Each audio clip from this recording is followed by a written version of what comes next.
20 anos na No Farfetch. Ministério Público. E fora eu tenho 10. Entre Banco Central e Tribuno do TCU. É tão difícil para a economia, a ciência da escassez, para o direito. Pois é, eu fiz economia na época, eu gostava de economia, mas e exatamente surgiu essa oportunidade de ser economista lá no Banco Central. Eu fiz o concurso, passei. Quando você vai fazer concurso, você termina estudando muito direito, né? Apesar de ser um curso para economia, você estuda direito administrativo. E aí, depois, quando eu fui para o Tribunal de Contas, comecei a gente fazia auditoria. Eu morava em Brasília, né? A gente fazia na Caixa Econômica, no Banco do Brasil e no BNDES, que era no Rio de Janeiro. E a gente fazia auditoria e depois encaminhava o relatório para os bancos e eles apresentavam a defesa e a gente analisava. E aí eu comecei a ter essa dificuldade de analisar as defesas das instituições financeiras. E aí comecei a estudar Direito, gostei, aí fiz vestibular lá, comecei o Direito lá na UNB e depois concluí aqui. Recentemente eu tive no UNB Gostava muito de Brasília. muito seco. Eu tô até hoje. Eu tive em Brasília semana passada, eu tô até hoje usando pomada de cacau. Nunca vi um lugar tão seco na minha vida. Eu que conheço Israel, conheço o deserto. E é seco demais. Doutor Fernando, tá na execução penal há quanto tempo? Pois é, eu cheguei na execução penal em 2018. Na época, a promotoria, Dr. Marcelo Zogietti se aposentou, a promotoria ficou vaga, e aí a gente fez uma pequena força-tarefa na época, comecei a trabalhar lá, gostei dos servidores, gostei do magistrado, e aí quando abriu a vaga, aí eu concorri e estou lá mais ou menos desde o final de 2018, em 5 anos. E antes disso? Era isso que eu ia perguntar. 20 anos de Ministério Público não foi 20 Como é anos que foi isso aí? Passou por onde? Pois é, eu entrei, na realidade, lá no Sertão, em Itacaratu, mas eu passei pouco tempo em Itacaratu. Aí, na época, eu passei depois um ano em Rio Formoso e Tamandaré. Depois fui promovido para Arco Verde. Passei 3 anos e meio em Arco Verde. Aí depois fiquei no Cabo de Santo Agostinho mais 5 anos. Aí mais recentemente passei 6 anos em Carpina e um ano e pouco em Paulista. Mas antes eu trabalhava mais nessa área de improbidade administrativa, ligado ao Tribunal de Contas, tudinho. E depois não, eu entrei na parte de execução e eu, assim, mudei de área e hoje em dia estou satisfeito. Sempre aproveitar esse seu conhecimento prévio de economia. Sim, sim, sim. E de Tribunal de Contas, né? Aí eu terminava trabalhando exatamente isso, investigar muito prefeito, agente público, etc. A promotor interior ele faz do júri à pensão alimentícia. Danado, né? Exatamente. A gente diz que quando você entra na carreira é igual que um médico de PSF.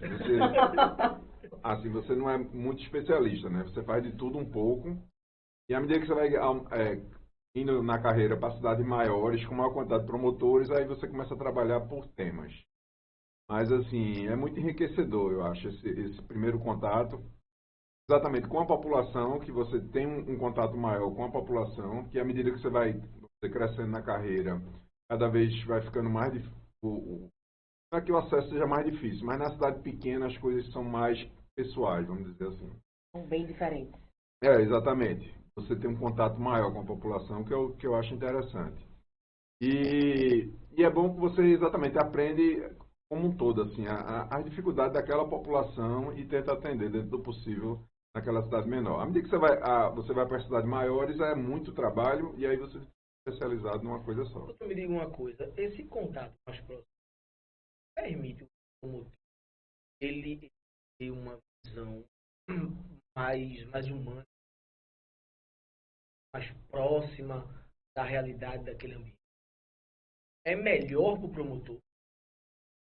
Eu entendo que sim. Eu acho assim que lá atrás, uma época eu pensei em ser promotor de justiça, vamos dizer, federal, que seria o procurador da República. E a gente vê que na Justiça Federal se lida muito com papel e menos com gente. E já na Justiça Estadual, não. Tem esse contato muito grande de conselho tutelar, de adolescente, desse atendimento às pessoas, o idoso, a questão da curatela do idoso.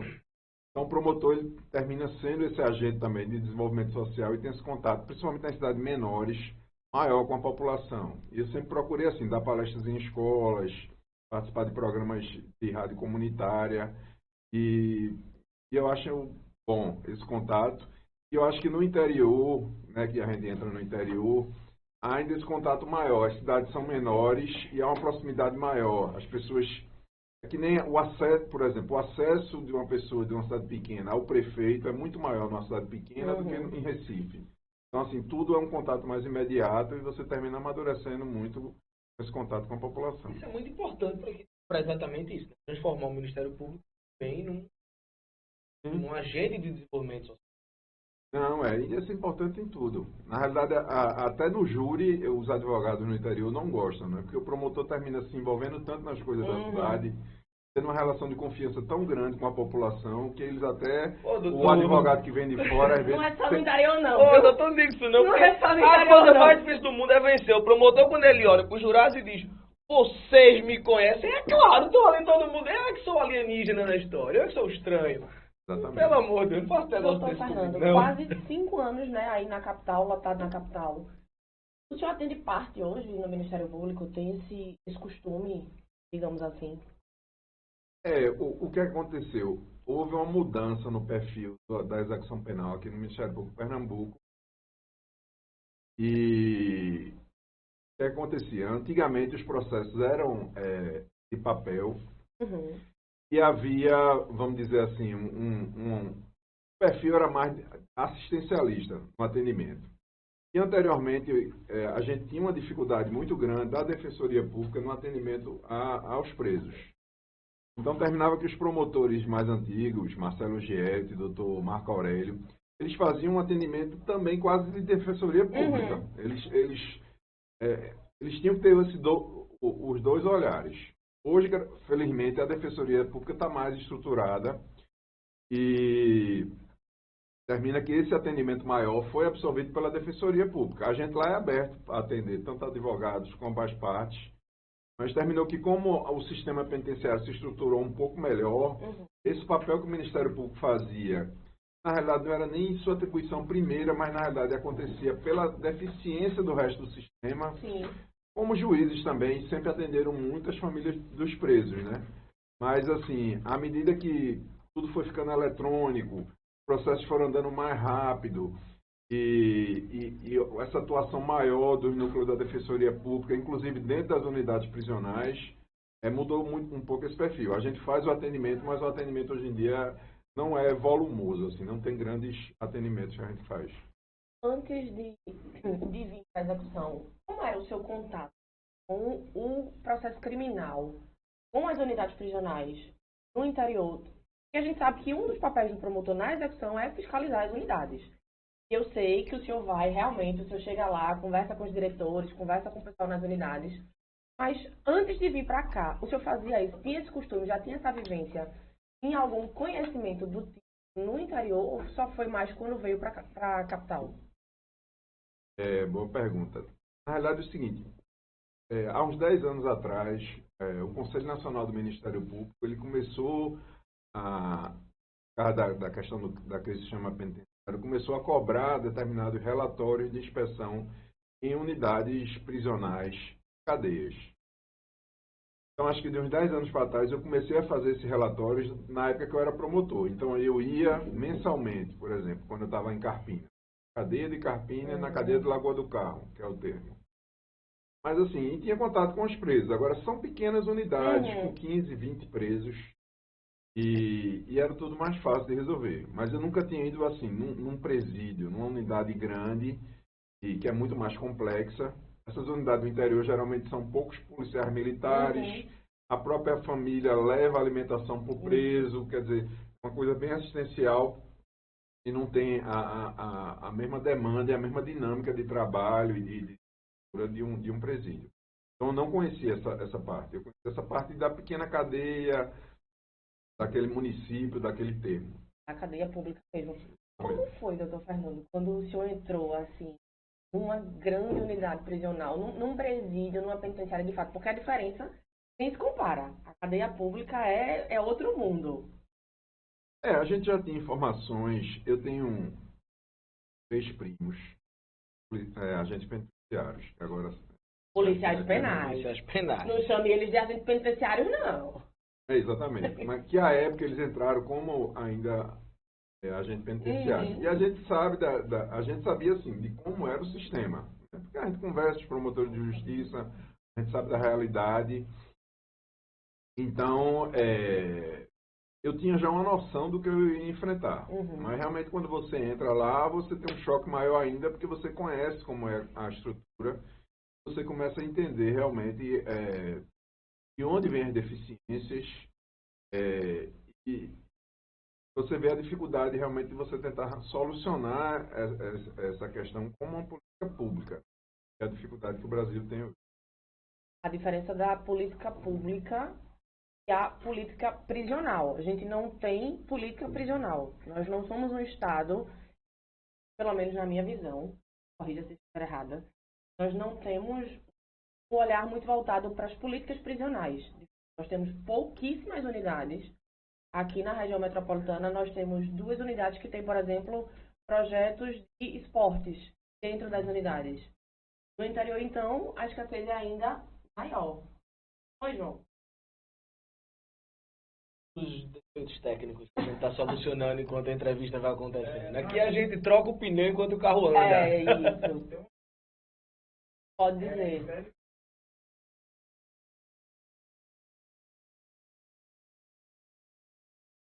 A gente vai chegar lá ainda. Diga aí, doutor Fernando, o que é que o senhor acha disso? Já concorda, não concorda? Com o quê? Com o cômputo em dobro estendido para Barreto Campelo?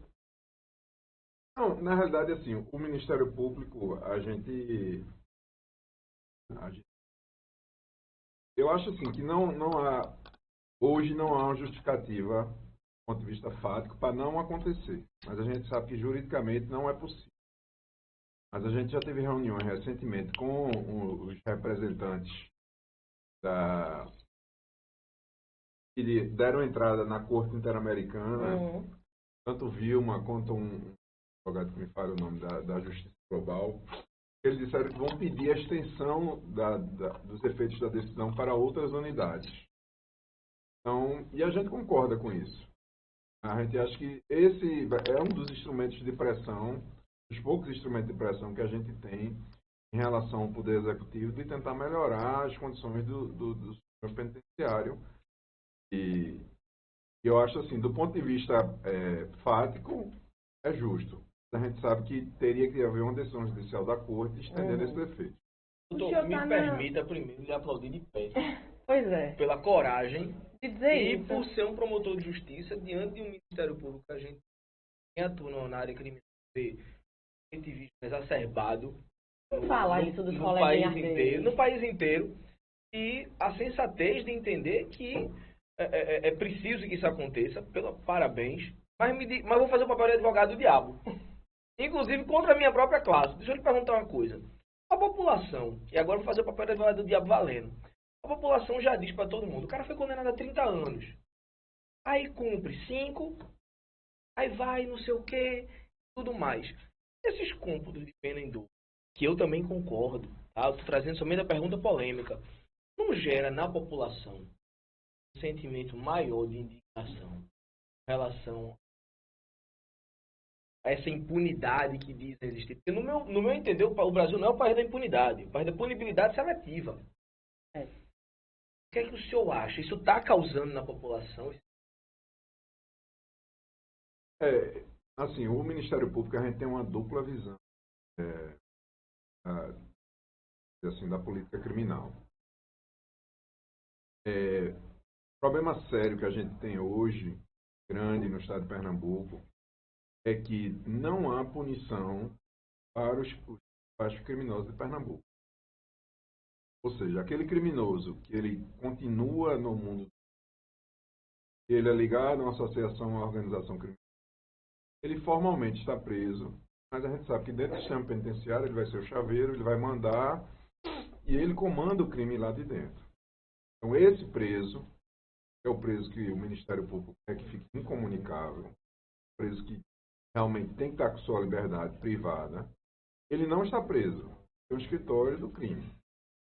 Já o grande, que eu chamo grande gado, a grande manada de criminosos pequenininhos, são extorquidos, inclusive, pelos esses criminosos, que são chaveiro, são as pessoas que mandam na organização criminosa, são a bucha de canhão. Esses aí é que tem que ter esse trabalho de ressocialização e que tem que criar oportunidades para tentar tirá-lo da vida do. O problema que a gente tem assim, Pernambuco ele não sabe prender. Se a gente tivesse 2.000 vagas de presos, está começando a fazer em Itaquitinga 2, ficassem realmente incomunicáveis, não tivesse nenhum contato com o meio externo, de qualquer forma nenhuma. Forma ilícita. Ou continuando a atuar no crime, a gente teria um problema de segurança pública resolvido em Pernambuco. Então o problema da gente não é os 95%. É os 5%, né? O problema do Ministério Público, da Segurança Pública de Pernambuco, são os 5%. Mas aí... Então, assim, esses presos, que é o rapaz que furta o celular no ônibus, pequeno traficante de drogas, ele tem que ter essa possibilidade de ser colocado num trabalho, alguma coisa, porque você tem que trabalhar com esse debutante do crime, né? A gente não tem condições, mas a gente tem um projeto mesmo que um dia a gente sonha, que é o seguinte: se você pegar essas pessoas que cometem os primeiros delitos, de você separá-las, um indivíduo que furtou um celular, roubou um celular, uma faca, colocá-lo ele 90 dias preso, em 90 dias sai um relatório psicossocial, botar ele de tornozeleira em casa, arranjar um emprego, ou seja, tentar resgatar, porque quando ele entra na máquina de moer gente, que é a máquina do crime, ou ele vai morrer ou vai ser preso de novo. Então, assim, está acontecendo a contagem em dobro e muita gente volta para o sistema, volta para o mesmo ambiente, às vezes a mesma pobreza, às vezes os mesmos amigos, a mesma droga. Então, assim, na realidade, fica entrando e saindo, e a família do preso, na realidade, é que sofre mais. Agora, as pessoas realmente ligadas ao crime, e o crime mais organizado, essas é que são impunes no estado de Pernambuco, e por isso é que o índice de violência não cai. Inclusive, isso foi alvo recentemente de uma declaração do ministro Barroso, não foi? Dizendo que o sistema penitenciário, do jeito que ele estava hoje, era parte do problema da segurança. Pernambuco, quando você tem uma operação policial de vulto, trabalho de inteligência, interceptação, tudinho, geralmente metade dos mandados de prisão são para pessoas que já estão presas. Doutor, assim, eu fiz uma pergunta para o doutor Evandro da última vez e a gente divagou um bocado aqui. E é uma coisa que eu tenho percebido. Não sei se o senhor, que tem uma visão muito mais profunda da questão, percebeu a mesma coisa. Certas facções criminosas, muito poder ali naquele eixo sul, não conseguem se estabelecer aqui com muita força. Pelo menos não o nome deve ser estabelecido. Eu queria entender o que é que acontece em Pernambuco. Mesmo com todas essas mazelas, a gente ainda consegue frear de alguma forma o crescimento dessas organizações dentro do sistema. Eu acho assim que as organizações criminosas elas são mais sentidas nos locais em que há um maior combate a elas. E aqui em Pernambuco, na realidade, elas têm toda a facilidade de atuação. A gente sabe que em determinados locais elas são mais fortes, em Salgueiro, em Palmares, sul de Pernambuco e norte E a gente sabe que, na realidade, funcionam essas estruturas hoje em dia que a gente tem. CLS, a gente tem o trem-bala, e são vinculadas a essas organizações criminosas. Agora, o que a gente vê, na realidade, é que não precisa muito o preso entrar, vamos dizer assim, ele fica sujeito às lideranças locais das organizações criminosas. Mas, assim, não é um grande problema de segurança pública. Isso termina resolvendo. Agora, volta a mesma coisa. O problema da gente é esse. As pessoas das organizações criminosas, chefes das organizações criminosas, elas mandam no sistema penitenciário. Então, a estrutura de poder do crime do lado de fora do presídio, ela é replicada lá dentro. E o pequeno criminoso, criminoso, ele cai na mão do chaveiro, ele cai na mão da organização criminosa. Acaba sendo E aí a mãe dele, que é empregada doméstica, que não sei o que, vai ter que pagar um aluguel e uma segurança para ele dentro do sistema penitenciário. Você não acha que isso também é parte de uma falta do Estado? Porque Pernambuco tem a figura do chaveiro, não é de hoje, mas ele veio justamente da falta de gente. É humanamente impossível. Perceba, nós temos unidades com 2, 3 mil presos, onde temos 11, 12 policiais penais num plantão. Como é que se dá conta de uma cadeia? Eu não tenho, além do funcionário público, eu tenho a falta do Estado, porque eu também não tenho política prisional. Então, o preso, quando ele entra, ele vai sim ser recrutado pelas pequenas e grandes organizações criminosas. Não seria também uma falta gigante do Estado nesse ponto? Certeza. É porque eu não concluí meu raciocínio, mas é o seguinte. O que a gente vê na prática é que o gestor público, que a gente, de certa forma, entende, ele, na hora em que você é governador de um estado e você vai ter que gastar recursos, o seu eleitorado, e você vai ter que construir ou uma escola, ou um hospital, ou um presídio. O gestor público ele prefere construir uma escola ou um hospital do que um presídio. Dá mais voto, é melhor. Né? A festa de inauguração é mais bonita. E assim, a população, na média da população, não tem, assim, ela não gosta muito de gastar dinheiro com preso. Acho que é um privilégio, etc. E aí é que eu vejo a contagem em dobro como positiva, porque a única forma de você, de certa forma, estimular o governador a sair dessa zona de conforto é isso. No final do ano passado, a gente teve uma reunião lá no gabinete de função com os novos, a governadora, a vice-governadora. A gente colocou isso bem claro. A gente disse, olha, veja, se não houver investimentos, e a obra está parada, né, a obra do PFDB, a Corte Interamericana está mandando contar em dobro. A gente vai ter que tirar, e foi o que a gente fez, mais de 4 mil, 5 mil pessoas, uma contagem em dobro. E a estatística vai ser certa. Logicamente que essas pessoas, sem estar ressocializadas, vai haver um aumento no número de assaltos, de crimes. E em Pernambuco, o CVLI, que é a quantidade de homicídios que acontece, metade das pessoas que morrem em Pernambuco são presidiários. Você solta 4.500 presidiários, não tem... 2 mil mortes. Assim, não é 2 mil mortes, mas assim, lógico que o CVLI ia subir. E foi o que aconteceu. Então agora, assim, está saindo a política de junto pela segurança. Mas assim, você só baixa o CVLI, você pegando exatamente pessoas principais e de dentro das unidades, elas comandam territórios, as bocas.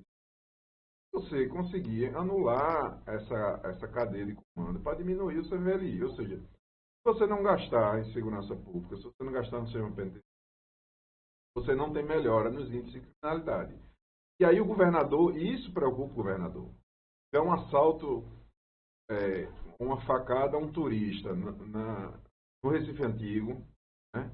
Se o CVLI explodir, a quantidade de pessoas morrendo muito grande, isso aí preocupa da jornal, da mídia, e aí é que o governante ele se mexe.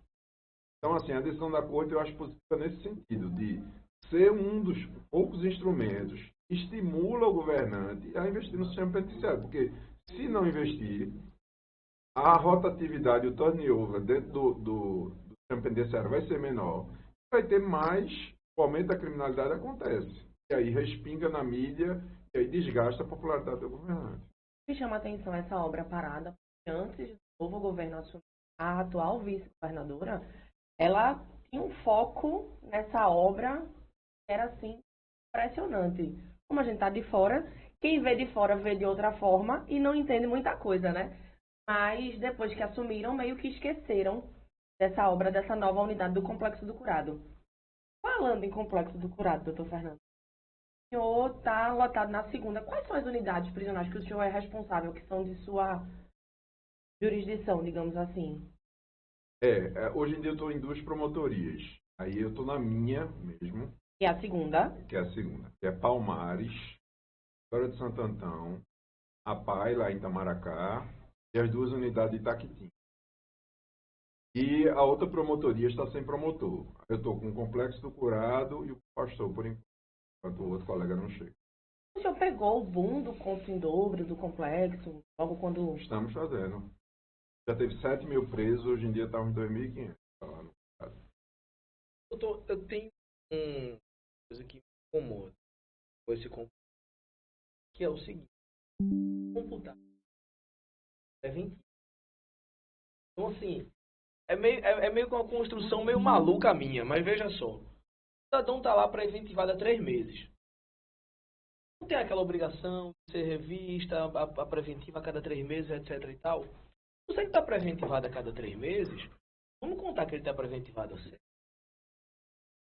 Para a gente poder discutir Aí você está querendo até demais. talvez a aplicação de medidas cautelares, o preso preventivo, o preso processual, hoje, não sei se o senhor vê da mesma forma, ele é submetido a uma situação mais agravante do que o preso sentenciado. O senhor enxerga desse jeito também? Não, depende da situação, né? Porque na realidade são dois fundamentos diversos da prisão preventiva. Tem a questão da cautelaridade, né? Ou seja, principalmente quando essa situação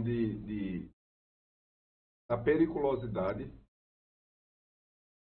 Eu acho que se não há essa periculosidade, realmente ele deveria estar preso. Mas aí, em relação à contagem em dobro, a gente teria que dividir, né? Primeiro ver se esse crime que ele está respondendo é um crime de homicídio, é um crime sexual, ou seja, é naqueles que vai precisar de um laudo criminológico. Sim. E para poder se argumentar. Eu acho que a dificuldade da gente maior é essa. A gente não tem ainda esse filtro que a gente poder ter uma unidade e a gente fazer realmente a classificação. Acaba jogando balaio, né? Não é só no meio balaio. Você joga o debutante do crime no colo do chaveiro. Vamos dizer assim, às vezes de uma organização criminosa. Então, ele termina tendo que se sujeitar a tudo aquilo lá dentro. Ele vai comprar droga ao chaveiro, ele vai pagar um aluguel do barraco dele ao chaveiro, a mãe dele vai ter que pagar dinheiro para o chaveiro garantir que ele não vai ser espancado lá dentro. Quer dizer, todo esse sistema Paralelo, né? só vai resolver no dia que a gente tiver realmente uma quantidade de policiais penais razoável. Tem a pior relação preso policial penal do país. Eu vou dizer, viu? Quando eu fui chamar, né? Eu disse, meu Deus, ele não vai nem me responder, ele vai me bloquear logo, vai dizer, quem é essa doida? A gente já tinha arengado algumas vezes, tecnicamente, nos processos, né? Mas eu nunca pensei que ele, primeiro, ia aceitar. Segundo, que era dessa forma. Eu tô vendo, e não tô fazendo missa de corpo presente, você me conhece, mas eu tô vendo um promotor de coragem. Não, de verdade. Eu tô impressionada. Inclusive quando eu falo de pé, Juro. porque os posicionamentos do doutor Fernando aqui Eu trazem tô... pra gente uma esperança Aham. de que existe uma possibilidade aí de mudança de um cenário que é assustador, tá? É um cenário assustador. Agora, o que eu queria voltar era isso, doutor. Na carne, muitas vezes o preventivado, que ainda goza do princípio da presunção da inocência, Teoricamente. e etc e tal, na carne, o preventivado, muitas vezes são muito nada do viciado. Existe algum agente para rever porque me parece que eu não tenho dado aqui de cabeça, mas eu acredito que grande parte do percentual hoje de pessoas privadas de sua liberdade são prisões cautelares. A gente tem duas situações aqui em Pernambuco. Primeiro ponto, e o J já Pernambuco é um dos processos dos estados em que se demora mais para julgar. Aí. E tem umas preventivas muito longas. E melhorando, assim, a justiça criminal pernambucana, na média nacional, é lenta. Primeiro ponto. O segundo ponto que a gente tem lá no Complexo do Curado é da multireincidência. A quantidade de pessoas que comete o primeiro delito, ele é preso, pega um alvará porque, enfim, processo de prazo. Mas, assim, a quantidade de pessoas que voltam a delinquir, assim, ser preso é alto. a gente vê, por exemplo, lá são 3 presídios, né? Pejalb, teoricamente, é só quem só está no primeiro processo. Mas os outros 2 presídios, o PFDB e o PANFA, você tem que ter no mínimo 3 processos. Então você fica que você está tirando um pedaço da primeira condenação, está com a preventiva na segunda, está com a vará na terceira. Aí a situação processual vai ficando cada vez mais complexa e assim, no PEJALB, digamos, que é essa unidade do debitante do crime, é que deveria ter, principalmente, esse controle, essa classificação criminológica que era para ser feita no papel. E a partir disso, a partir da periculosidade das circunstâncias, iria a cada 90 dias, dessas circunstâncias, pelo menos, é o sonho, haver um relatório, como tem na infância e juventude, dizendo da situação. Fosse o caso, por exemplo, o indivíduo que ele está cometendo assalto a ônibus. Digamos que ele fique preso 90 dias. Ele já, pela primeira vez, ele já sentiu que é. Depois você botando ele tornozeleiro em casa, bom para os 2. É bom porque vai estar contando para ele dias de prisão quando ele está em casa. E a gente sabe que, se, por exemplo, se ele é assaltante, ele está tornozeleiro, ele não pode estar praticando delito. Então, assim, não tem para que deixá-lo ele lá dentro do sítio, né? Agora, o ideal e o principal era o quê? A gente arranjar uma ocupação, uma renda para ele, para que ele consiga também, se ele tiver numa domiciliar ou alguma coisa, para ele tentar sair dessa vida. A gente sabe que tem muitos que não querem. Outro dia fez um levantamento na PAI, quem queria trabalhar, de 1.500, só 150 apresentaram, o resto não quer trabalhar. Tem convênio com prefeitura, tem com a Tem alguns prefeitura clientes meus que estão nesse convênio. Então, assim, tem também essas pessoas com esse perfil, mas, assim, o ideal é você conseguir resgatar ao máximo esse tipo de pessoas. Os crimes mais graves, como homicídio, não sei o quê, aí realmente, assim, eu acho que em Pernambuco a gente precisa dar uma resposta penal forte em situações de crime de CVLI, porque é um estado muito violento, que mata muito. Então a gente sabe que os processos do Tribunal do Júri, realmente, há importância disso também. Mas, assim, essa outra criminalidade, que é o indivíduo que vende maconha, o pequeno traficante, o rapaz que rouba celular, mas às vezes não está com arma de fogo. Enfim, há uma massa grande aí que você pode atuar para que, no mínimo, colocá-lo em casa com tornozeleira e diminuir a superlotação do judiciário. E até diminuindo a superlotação do judiciário, quebra esse poder dessas organizações, porque deixa de ter material novo entrando para ser montado. Mas a lógica é exatamente essa. Mas hoje a gente não tem nem estrutura, nenhuma unidade para a gente fazer essa seleção e a gente fazer esse trabalho, assim, proativo de enfrentamento de criminalidade. Uma coisa que a gente tem faz com qualquer outros estados é o semiaberto harmonizado da gente. Lá fora não. Parece que alguns estados desconhecem como funciona. E todo mundo aplaude muito o semiaberto harmonizado. O PPL está sempre estudando e trabalhando. Isso aí é uma construção nossa aqui. Toda decisão que vem trazendo, pelo menos acho que eu recebi, vem o histórico de como essa decisão foi criada. É herança, inclusive, do Ministério Público, né? É isso que eu ia chegar nisso. É herança, inclusive, de um acordo do Ministério Público.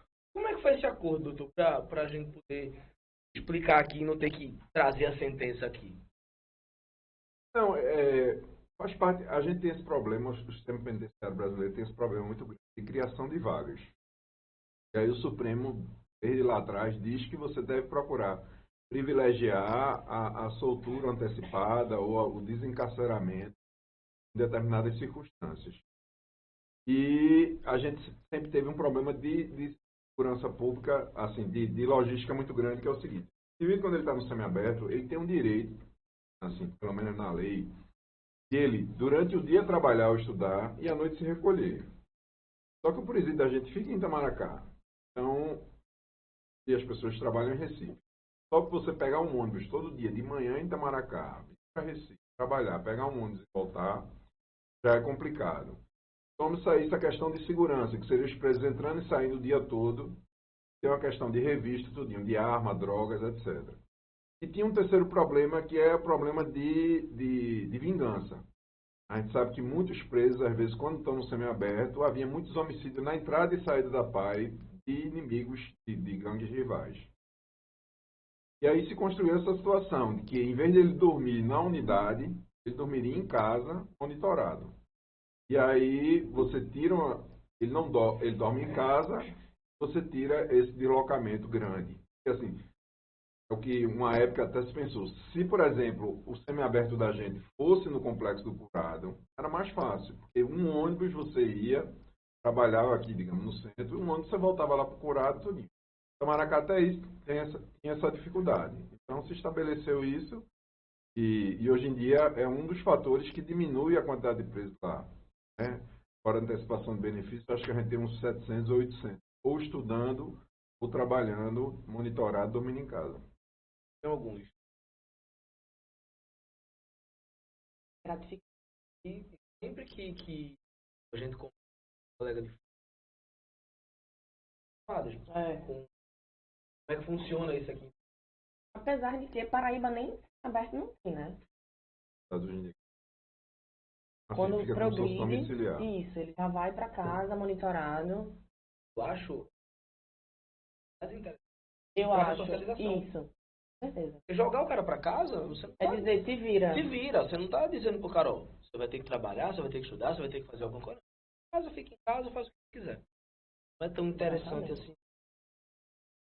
Doutor, eu tenho assim, por exemplo, o senhor está falando muito da questão da ressocialização. Pelo que eu vi, o senhor acredita na ressocialização. Eu também acredito. Mas me diga uma coisa, hoje no cenário que a gente tem, criminal, seria pontualmente a coisa mais importante a ser feita, pelo menos para a gente diminuir a dessocialização?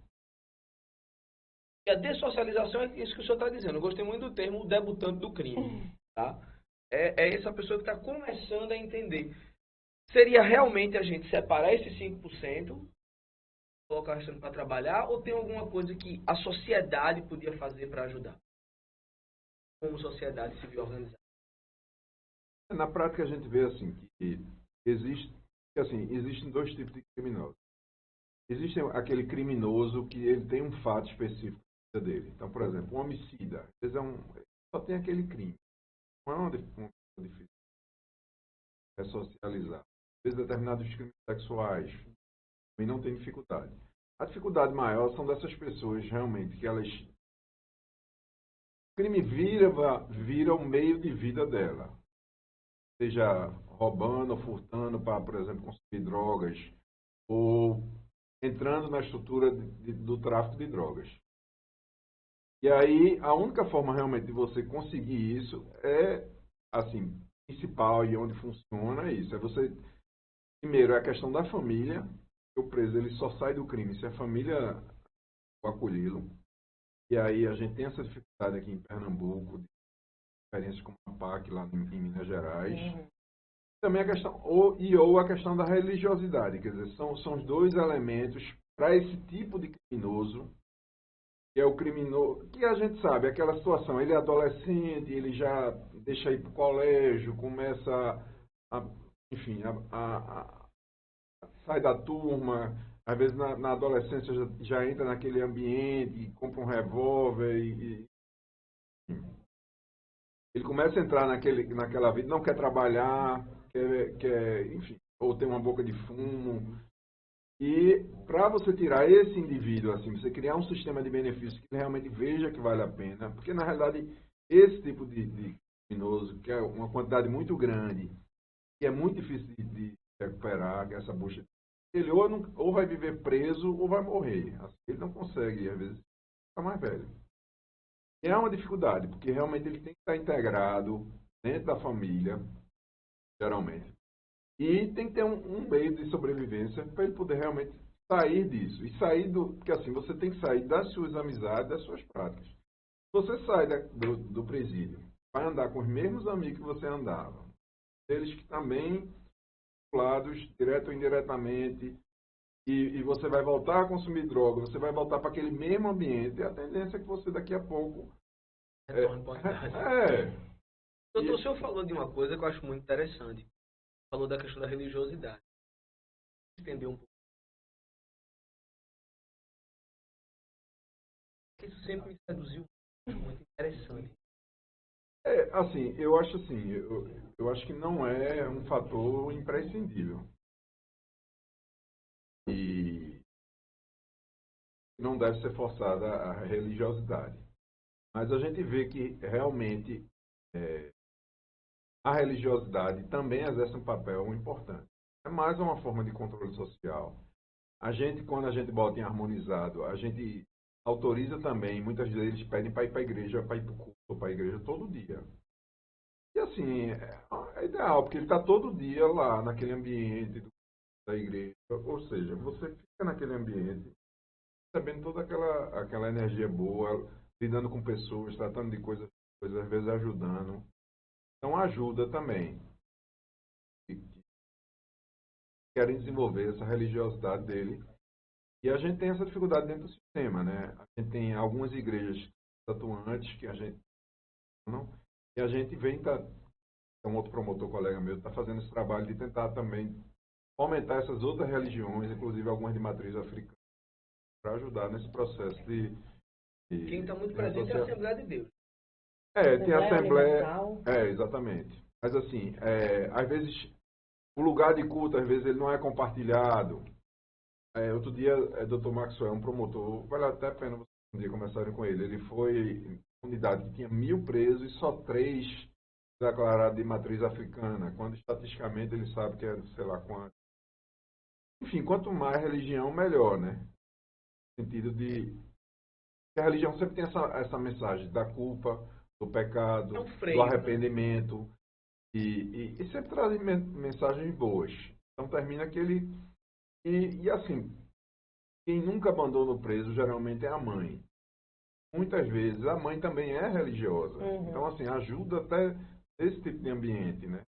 De fortalecer os vínculos familiares com a mãe. Puxando para a questão do vínculo familiar, doutor, eu estou trabalhando também com a Colônia Penal Feminina do Recife, vulgarmente conhecida como o Bom Pastor. O senhor sente, como promotor de justiça, a diferença da família no cárcere feminino para o masculino? Porque o homem, quando ele é preso, a família vai presa junto com ele. A gente vê nas filas a mãe, a esposa, quando a esposa não está presa por conta dele, por ter herdado o tráfico ou continuado na linha do crime que seguia o marido. A gente vê um primo, um amigo, a visita é maior, o apoio é maior. A mulher não, a mulher quando ela é presa, ela é abandonada, ela é rechaçada pela família, a família tem vergonha, a família abandona. O senhor, como promotor de justiça, o senhor sente essa diferença? Como é que o senhor lida com isso? Isso aí é evidente. É que há um machismo muito grande no penitenciário e envolvendo inclusive as famílias presas. A mulher, quando ela é presa, a maior parte dela realmente é abandonada e somente pelos companheiros, pelos namorados, ela fica só. E a gente tem essa preocupação, né? A gente está com duas unidades que estão sendo esperando para inaugurar próximo ano lá em Araçoiaba. E as unidades foram construídas para ser femininas. Mas a gente demonstrou essa preocupação. Provavelmente a gente vai conseguir transformá-las para masculina. Ver se a gente consegue, na realidade, botar a feminina aqui no curado, deixar as masculinas lá. Porque a gente acha que se botar as femininas lá, como era o projeto inicial do governo, vai haver um abandono ainda maior Não vai dela. ninguém. Não vai. Aqui pertinho, ali é o que? Caxangá, Cordeiro? Iputinga, né? Iputinga. Dá pra ir, No não vai dar estado ninguém? todo só são 5 unidades prisionais femininas, 2 grandes unidades e 3 cadeias públicas. Eu reputo isso machismo, assim, não tem outro, né? A mulher ela é muito fiel ao homem na cadeia, a gente vê situações até que invadir de visita até para flertar, enfim, né?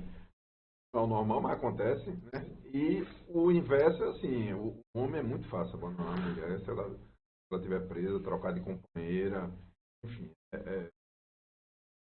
E pelo que eu ouvi de outros colegas, acontece também em outros estados. Coisa mais sociológica.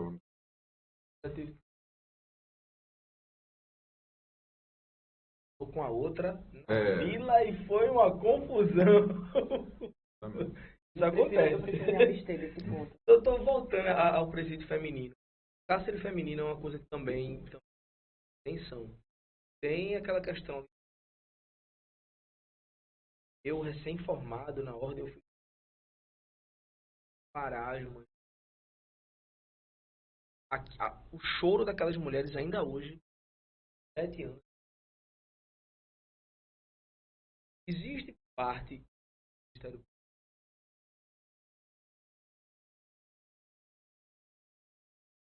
está tratando de uma outra forma essas grávidas, essas mães, para evitar essa separação, ou até para evitar que a criança que não.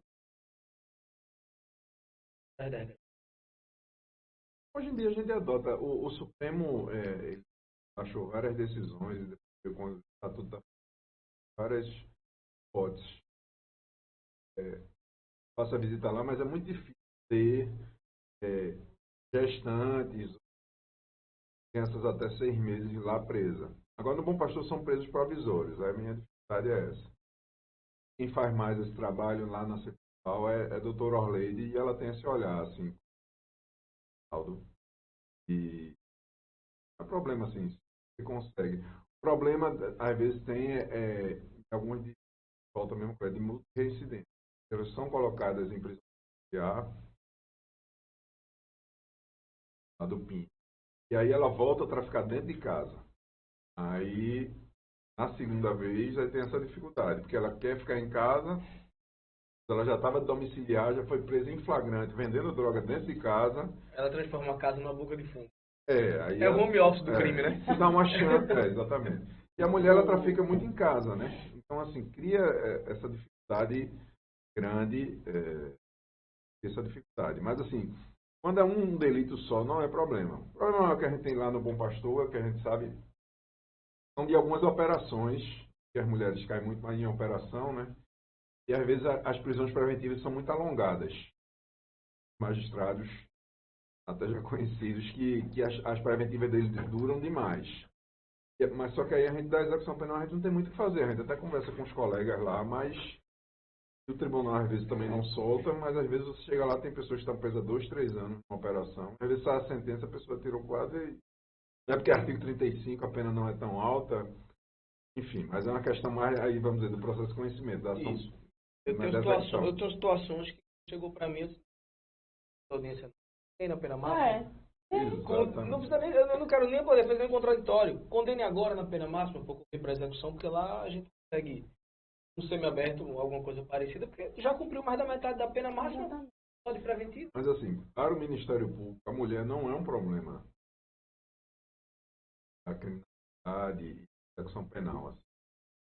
Fácil de resolver. É circunstancial, né?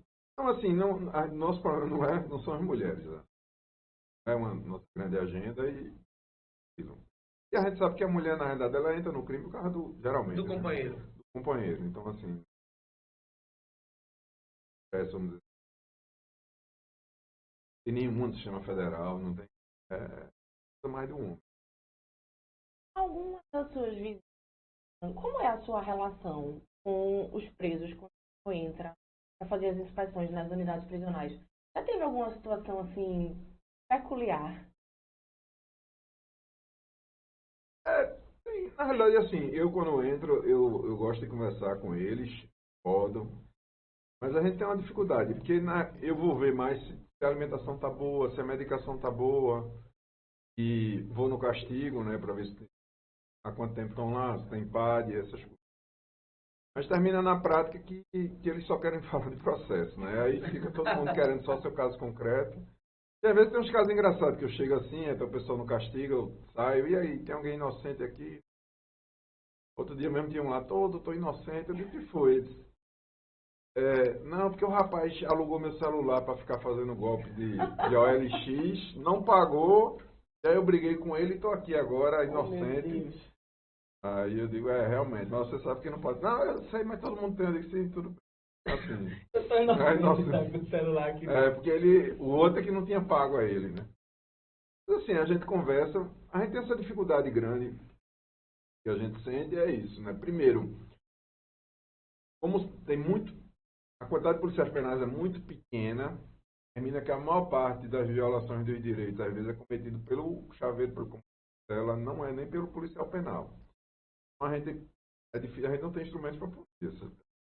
A gente não tem, enfim, nada. E aí termina assim, que os policiais penais ficam lá na frente, no portão, e lá dentro a vida acontece.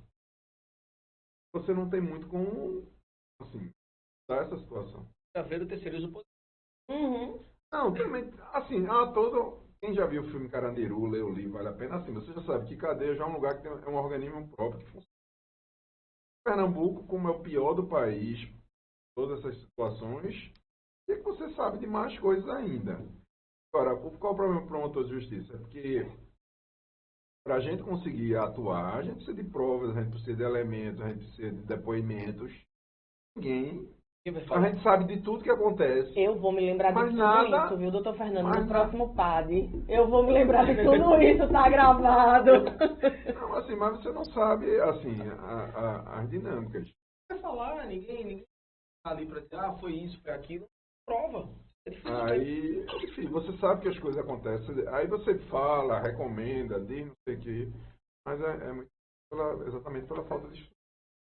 Doutor, essa questão que o senhor falou agora, visitada do cidadão que tinha dado lá no celular para outra, etc. Isso hoje, existe alguma forma de... isso já perdeu o controle? Tem solução ainda? Tem solução Dá pra ter ainda? esperança? Como é que vai ficar essa questão desses... Eu tô aqui fazendo o papel, às vezes, de advogado do diabo, porque eu tô pensando como o cidadão que está ouvindo a gente agora, que não tem nada a ver com o direito. Como é que vai se fazer para proibir esse negócio de celular dentro das unidades? Na prática é o seguinte, primeiro você vai precisar de policiais penais. A gente está nessa luta aí. Há uma necessidade hoje, no mínimo, de 2.000 policiais penais.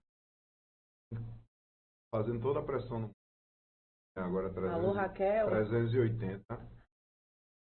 Mas tem esse primeiro problema. Assim, hoje, nas unidades mais antigas, é mais fácil você comprar um celular, droga, arma dentro da unidade que fora, na rua. Nas unidades mais novas, é fácil. Por exemplo, lá em Taquitinga, quem já foi em Taquitinga, há um bloqueador de sinal ali. Lembra, não? No meio de uma fazenda. Não é difícil. Fácil. Só você querer comprar equipamento e botar. Só vontade do executivo. Exatamente. E, logicamente, você precisa de mais policiais penais para fazer todos os procedimentos de fiscalização, tudinho, para evitar a entrada desses objetos. Mas o maior problema da gente em relação ao questão da incomunicabilidade, né? Todo mundo de dentro do penitenciário e lá de dentro manda a criminalidade, né? Eu acho que seria interessante uma unidade federal aqui no nosso. A próxima é Rio Grande do Norte. Se a gente tivesse um em Pernambuco, ajudaria? Como é que se houver essa questão? Ajuda, mas não vejo necessidade, não. E seria melhor a gente ter uma estadual. Porque, assim, na hora que você... A unidade federal e estadual não tem... A diferença é o efetivo. Se você der a mesma quantidade de policiais penais, consegue fazer os mesmos procedimentos. A Clínica 2 está funcionando hoje. Você tem, por plantão, 40 policiais penais. Do lado, você tem a outra Itaquitinga, que tem 10 policiais penais. Mas esses policiais penais do PIT 2 estão emprestados, né? São policiais penais federais, que estão até aí meio, final de outubro, e depois vão embora. E a minha preocupação é, quando eles forem embora, como é que a gente vai continuar? A nossa realidade não é 40 homens no plantão. Vai ser isso. Vai ser realmente implementado novamente a figura do chaveiro. O pessoal do DPI enxugou gelo até então. Porque depois que eles forem embora, como é que vai ser? Né? A gente não tem efetivo suficiente para manter o trabalho que está sendo feito atualmente. É assim, se você quiser manter só Taquitinga 2, você tem efetivo. São 40, vezes que são de 40, não tem. É só nomear. Aí, tem 1.000 pessoas para você nomear. É só em Itaquitinga 2, tem problema. Mas é questão de... Dá para fazer. Agora sim, o problema em Pernambuco é isso. Não tem novas vagas de qualidade, então, problemas. Tem que gastar dinheiro em novas. O segundo ponto é tem que nomear mais policiais penais. Isso. Essa semana, na terça-feira, tive uma reunião com a CEPLAG. Eles disseram que esse ano terá 52 milhões para a conclusão das obras de PFDB. No orçamento do próximo ano, botaram 99 milhões de novas unidades. E acabaram a Soiaba, começar as obras de Itaquitinga. Se a gente ganhar essas vagas todas, fazer um trabalho muito bom. E nomeando todo mundo, abrindo um novo concurso para mais 1.000 policiais penais. Se Pernambuco fizer isso, dá 150 milhões e nomeado entre 2.000 policiais penais, a gente muda a cara da execução. A gente pega os criminosos, esse bucha de canhão, a gente bota no curado, bota contando em dobro, em quadro, porque não é o problema da gente. Porque ele não é, ele é... Assim, não é o nosso problema de segurança pública. E pega as pessoas mais pesadas, as pessoas mais perigosas, deixam incomunicáveis. O senhor acha, então, vou fazer uma pergunta bem polêmica agora. O senhor acha, então, que está faltando um olhar do governo mais voltado para o sistema prisional do nosso estado? Não, nunca em Pernambuco houve um olhar questões terríveis. Só no final do ano passado aqui houve essa sensação de pagar das lutas, deu esses novos cargos e as obras da construção. E o governo até agora ele tem um discurso de que vai fazer, mas até agora ainda não aconteceu. Mas assim, eu digo, se realmente em ano botarem 52 milhões no sistema, próximo ano 99 milhões, eu venho acompanhando, tenho procedimentos acompanhando essas obras, os contratos, as licitações. Até pelo que eu já trabalhei com essa área, né? Então, assim, se isso acontecer, a gente tem margem para fazer uma gestão dos preços e melhorar os índices de segurança pública, agindo com proporcionalidade. Quanto maior a periculosidade, o vínculo à organização criminosa, mais duro o regime. Assim, lógico que atendendo a todos os direitos previstos em lei. E as pessoas menos perigosas ficam nessas unidades que ainda não têm esse padrão tão bom. Também são pessoas que não têm essa periculosidade grande. É só o número, vamos dizer. Ressocializáveis de forma mais fácil. E aí, agora, lógico, o Estado, por outro lado, tem que conseguir, assim, tentar melhorar a política de emprego, de educação, enfim, tentar.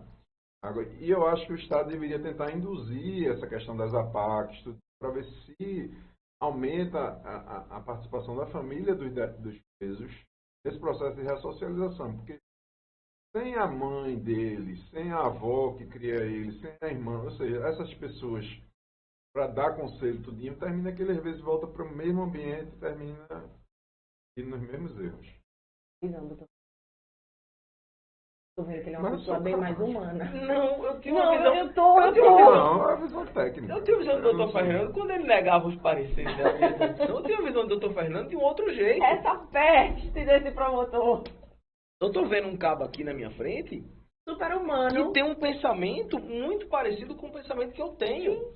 Né? Porque são duas. Uma coisa é a parte legal, de requisito objetivo e subjetivo. Assim, você tem, não tem. Outra coisa é a dificuldade de você criar política pública. Mas a gente pensa que todo promotor não tem essa visão assim, sabe? Mas é humano, é humano. É? Eu tô impressionado. Eu tô com o que você, doutor impressionada. Fernando. Doutor, agora sim, mais uma vez fazendo o papel de advogado do direito.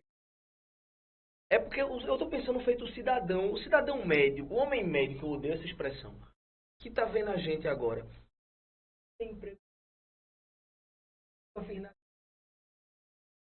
Aí vai dar emprego. Estava roubando no ônibus. E a gente trata isso. Isso é uma preocupação que eu também sempre tive. Eu tô pegando o Ranieri antes de Um advogado cidadão criminalista, aquele menino lá com 20 anos de idade que disse, oxente, O caba rouba e vai arrumar emprego pra ele. Eu tô aqui com 20 anos, só tem a Contax pra mim. Hoje em dia nem existe mais. Hoje em dia nem existe mais. Na realidade, assim, a gente já, aqui no Brasil, a gente já avançou muito no chamado Estado de Bem-Estar Social. E hoje em dia, a gente tem um série de programas já instituídos pelo governo de renda mínima, tipo Bolsa Família. E a gente sabe o seguinte, se o indivíduo estiver passando fome, ele Vai roubar. vai furtar, vai roubar. Então, assim, tem que ter uma linha mínima, né? Mas a gente tem esse primeiro problema, que é se ele está passando fome ou não, se ele tem documento, se ele está atendido pela... Não é um emprego que eu digo, não é emprego de carteira assinada, com vale-refeição, assim. Ele tem uma ocupação, ele tem uma renda mínima para comer, para ele se manter o mínimo do mínimo, ele não precisa praticar crime, né? Mas nesse ponto é que eu digo, da gente tentar trabalhar. O outro problema que a gente tem é a atração do tráfico de drogas, por duas vertentes. Uma, a gente sabe que tem a questão do vício na droga, maconha e crack. E muitos dos usuários, para bancarem o próprio vício, começam também a vender. E aí, quando ele começa a vender, ele entra naquele negócio, agora é o gerente, agora... entre eles há uma disputa por território. Ele faz carreira, né? Então, assim, ele entra nessa vida. E aí é muito difícil essa situação de você conseguir tirá-lo de dentro dessa estrutura de poder. Porque quando ele está nessa estrutura de poder, ele anda de moto, ele tem um revólver, ele tem a namorada mais bonita da região, porque ela gosta, porque ele é poderoso, não sei. Então, esse discurso do mundo ditador, essa vida louca que ele chama, etc., é muito difícil você quebrar isso. Já no caso do indivíduo que ele é miserável, que ele está furtando celular, tudinho, é mais fácil. Mas essa briga com a droga sempre é difícil. Porque assim, eles não querem também compromisso, porque trabalhar todo dia trabalhar 8 horas. Não é. Eu estava dizendo, lá na PAI de 1.500, 150 queriam trabalhar 8 horas por dia. O resto quer ficar olhando para cima, no zap, mexendo no celular. Assim, eles não têm compromisso. Então, assim, é querer trabalhar, né? A gente não quer, prefere viver nessa vida de pegar uma moto emprestada de um amigo, que já é uma moto de rolo, que não tem placa, vive naquele ambiente ali, carregando coisa para lá e para cá, e, enfim, comendo droga. E o cabo que quer trabalhar, Ari, é o que chega pra gente e diz, doutor, me tire daqui, mas me ajude, você não tem nenhum materialzinho para remir sua pena, me ajude. Me ajuda a lhe ajudar. Aí não quer estudar, não sei o quê. Fica nessa vidinha, né? Quando vai para casa, a mãe é mais uma boca em casa, fica perturbando, não dorme cedo, faz confusão, às vezes bebe, dá na companheira. Aí lá vai a Maria da Penha. Aquele... Eu vejo que o começo é o perfil, cada um tem um perfil, né? Seria a gente separar esse debutante desse que está querendo fazer carreira. Primeiro seria a gente fazer essa grande separação. A gente hoje, eu não sei se também procede assim. Crime organizado no Brasil, ele surgiu lá atrás, quando se colocou o ladrão de galinha junto do preço político. Tem vários historiadores, antropólogos que trazem essas informações. E hoje o senhor está trazendo informação para a gente que diz o seguinte, algo muito semelhante, que o crime organizado ele encontra recruta quando a gente joga esse pequeno furto, esse pequeno assalto, junto da estrutura de poder altamente sedutora. Então, hoje, PES passa por uma necessidade urgente da gente separar isso. Com certeza. Esses empregos, assim, por exemplo, lá na prefeitura, muito emprego que a gente tem de convênio que é de gari. Não é um emprego tão... Né? Bom, então, assim, você realmente quer sair dessa vida todinho. E tem um outro lado também. Eles sabem que uma vez nessa vida não se aposenta. Vai morrer, vai matar. Assim, se você continuar... Tem alguns que ficam lá dentro, terminam amadurecendo, ficando mais velhos, né? Porque a criminalidade... Essa primeira criminalidade tem uma questão da etária também. Porque quando o cara está com 40, 45, ele não tem mais esse perfil. Vai ficar correndo atrás de celular, etc. Então, tudo isso funciona, mas é importante também que esse sistema que hoje em dia a gente não tem, de assistência social dentro da unidade, de conversa com a família, o ideal era assim, o preso vai sair daqui a 6 meses. Já se fizesse um trabalho, se tiver o perfil, e no dia que ele saísse com emprego, ou saísse pelo menos com a Bolsa Família, um documento em dia, tudinho. Ele tem um amparo, né? A gente tem dificuldade. Lá em Itaquitinga mesmo, eu abri um procedimento, porque hoje em dia o preso sai de Itaquitinga e ele não tem nem carona. O dia o cara andou 12 quilômetros até a BR, foi solto com a vará, não tinha carona. Chegou lá, uma viatura da PM pegou ele, trouxe de volta pro presídio. Que fuleiragem. Chegou lá, viram que ele estava certo, e o cara andou os 12 de novo. Ô, gente, a viatura não... que fuleiragem, velho. Então, assim... Olha. Tem uns que saem depois de muito tempo sem contato nenhum. Às vezes, no primeiro parar de ônibus, o cara já furta o celular. Ou seja, 2, 3 dias ele já está de novo. Aí. O que é preciso fazer?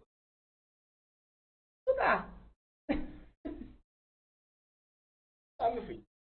Tem que se formar em direito, né? Você tem que ter 3 anos de experiência na área jurídica, como advogado. Tá bem pouquinho. Está feito um miserável. Tá como se não houvesse amanhã. Doutor Fernando, o senhor sempre foi assim, digamos, corajoso? Ou o senhor foi pegando uma carninha a mais com quase 20 anos de Ministério Público? Eu confesso que eu tô realmente impressionada com a sua coragem de falar o que o senhor falou aqui tão abertamente na internet, porque depois que vai pra internet lascou, né? Mas desde o começo o senhor foi assim, corajoso, insistiu, foi Não vejo com coragem, tempo. não. Assim, eu sempre me pautei por ser técnico e é exatamente o que eu sou, assim, meu perfil. Técnico, não sei como é técnico falso, mas assim, técnico é isso.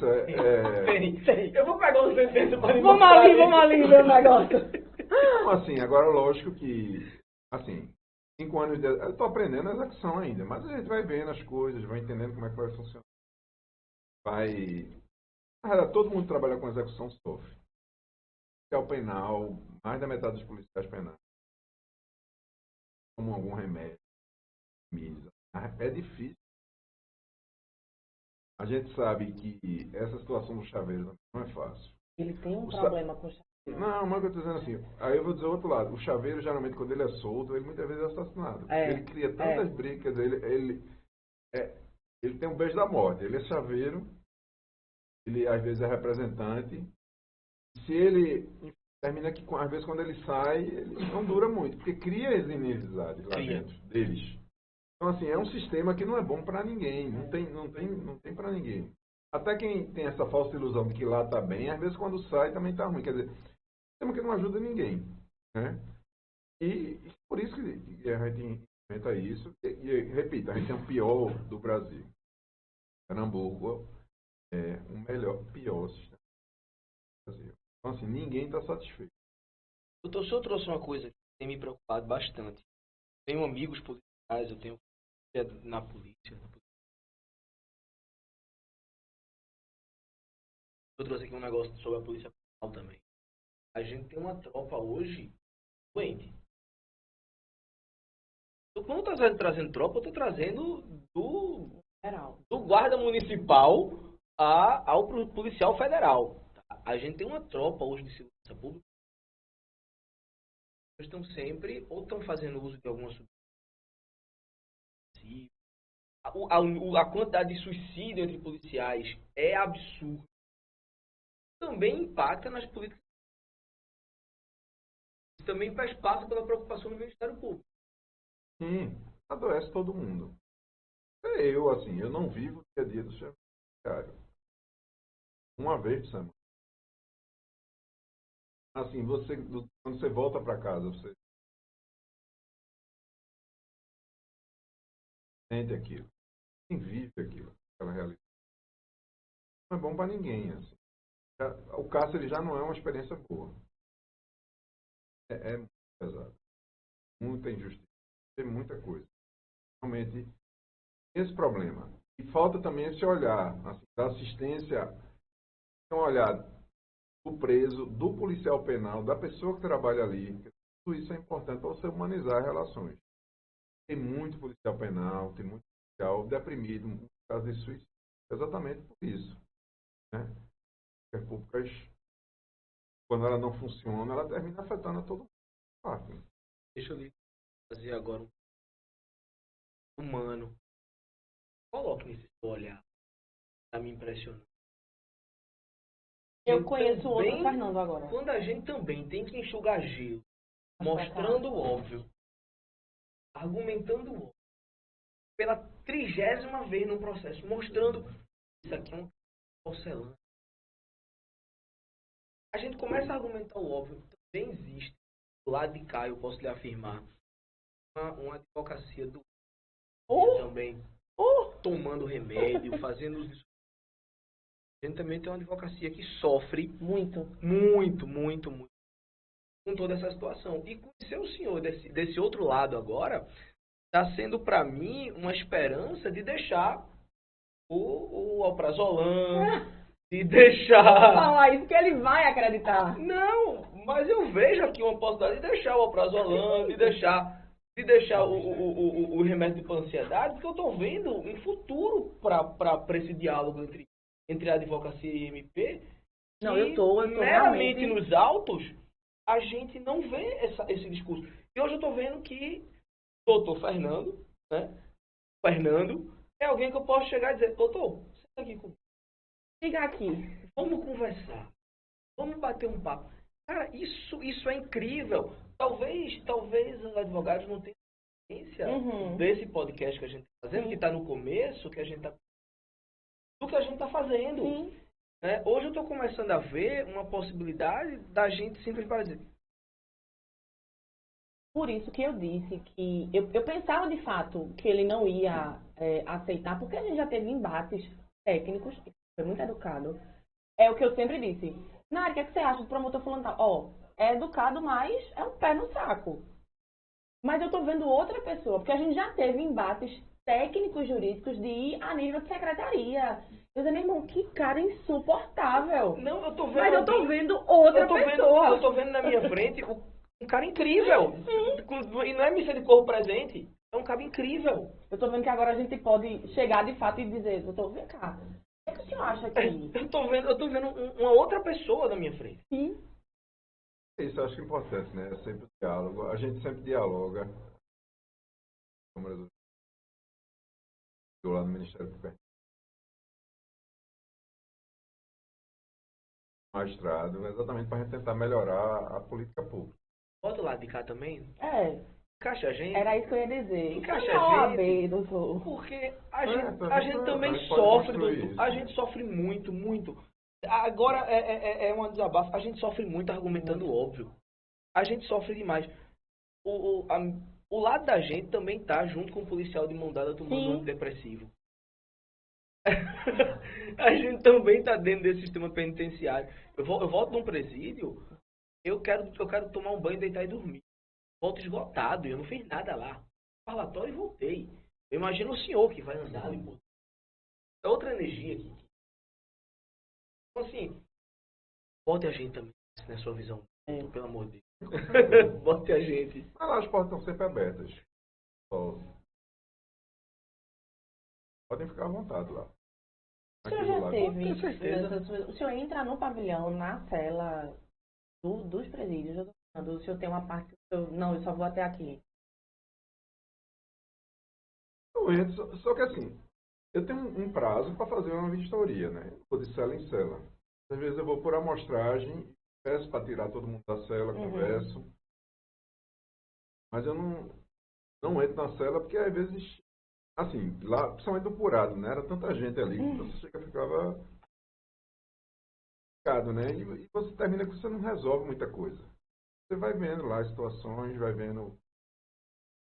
mas no começo eu ia mais para entender e conhecer como era que funcionava lá dentro, os barracos. Lá nunca tive problema não. Nunca chegou a ser ameaçado, nunca chegou a receber ameaça de vou pegar sua esposa, suas filhas, não sei o quê. aquele negócio. Assim, na verdade, a gente vai lá e eu acho que eles entendem pra tentar ajudar, né? É.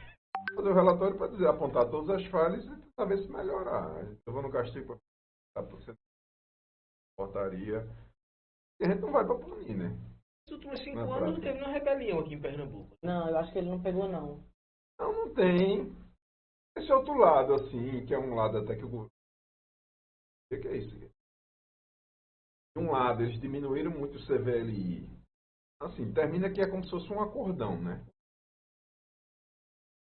A estrutura de poder dentro do sistema ninguém, incomoda ninguém, vamos dizer assim. Fico na sua, que eu fico na minha.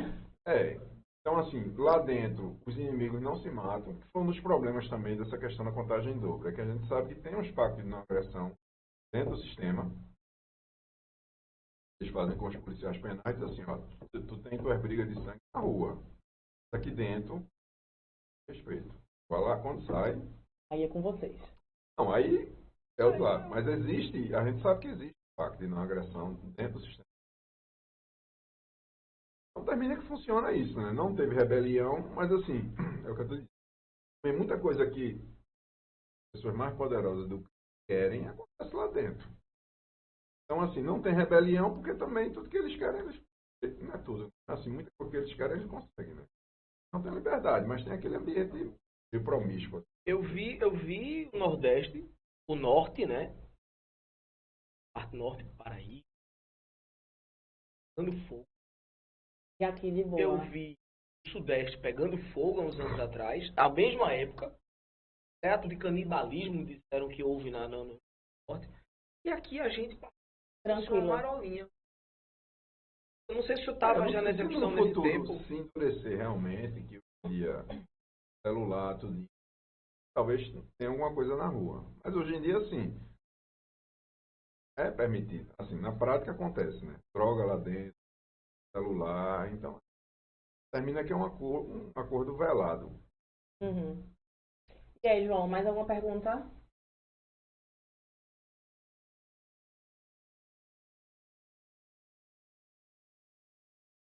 Qual a taxa? Ressocialização. Ressocialização.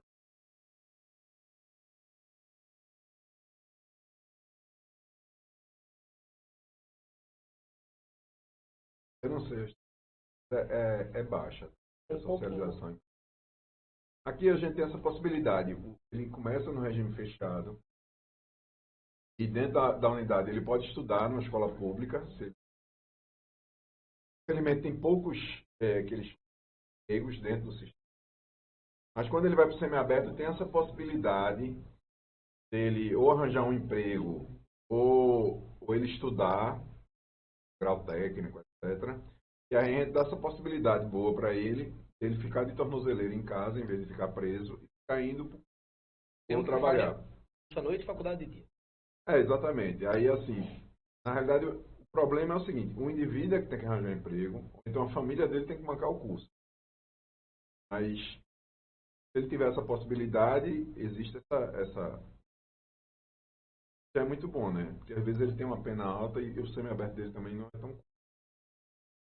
dele ele ficar monitorado e trabalhar. Mais alguma, João? Ranieri, mais alguma pergunta? Mais algum questão? Não, eu estou impressionado só isso. Eu tô. Doutor Fernando, eu quero agradecer por demais. De verdade. Mas você não acaba. Eu tenho outra visão agora, completamente diferente do senhor. Não, mas essa minha visão sempre foi a mesma. Porque acho que Mas é porque quando a gente só tem o acesso do lado de lá, a gente realmente cria essa barreira imaginária com o Ministério Público, com Quando a gente só a fala nos magistratura. autos. Isso. Quando a gente só conversa nos autos, a gente não sabe quem é o outro. Isso. Né? Quando a gente só conversa nos autos, a gente não tem esse olho no Agora, a olho. gente não tem, que eu digo, às vezes a flexibilidade. A gente tem os entendimentos. Pode e não pode. E às vezes, tá entendendo? Às vezes não pode de jeito nenhum. Exatamente. Às vezes não pode de jeito nenhum. Mas é aquele negócio também, que é com o tribunal de si. Exatamente. Muito obrigada, de verdade, pelo senhor Eu ter que vindo, agradeço e estou bater disponível esse aí. papo com a gente. Se quiser vir de novo, é só vir. Viu? Tá. A gente vai estar já encerrando, já ocupamos demais o parquinho. Já. Liberar. Doutor, agradecer mais uma vez a presença, agradecer mais uma vez as colocações. Trouxe para quem está assistindo do que pode ser feito, do que vem sendo feito. De que o promotor também é gente. Ele não vai nos morder. Trouxe uma visão para a advocacia, para uma jovem advocacia que está. A gente teve resultado do exame de ordem ontem. Alguns estagiários nossos foram. Então a gente tem aí uma visão hoje que a gente está trazendo para essa jovem advocacia de que o Ministério Público é acessível, de que o Ministério Público não é um inimigo nosso, como a velha guarda ensina. Sim. O promotor é seu inimigo. Calma. Não é assim, não. A gente pode sentar, a gente pode conversar, ninguém trata todo mundo. E isso é incrível.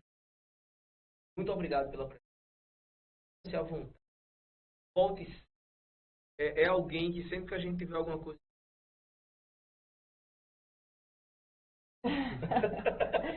É isso aí, galera. Qualquer dúvida. Não vai se despedir, não, é? Vai. Sim, agradecer, né? Me botar à disposição. Foi muito bom a conversa. Espero que tenha dado a plateia e as pessoas a ter um pouquinho mais de trabalho do Ministério Público. A gente está sempre à disposição. A promotoria fica aqui do ladinho. O senhor veio andando, foi? Aqui, o senhor veio andando? Vim.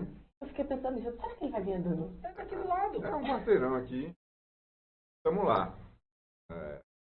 Tá todo dia. Agradeço a oportunidade e revirei. Muito obrigado, viu? De verdade. Valeu, galera. Até a próxima. Tchau.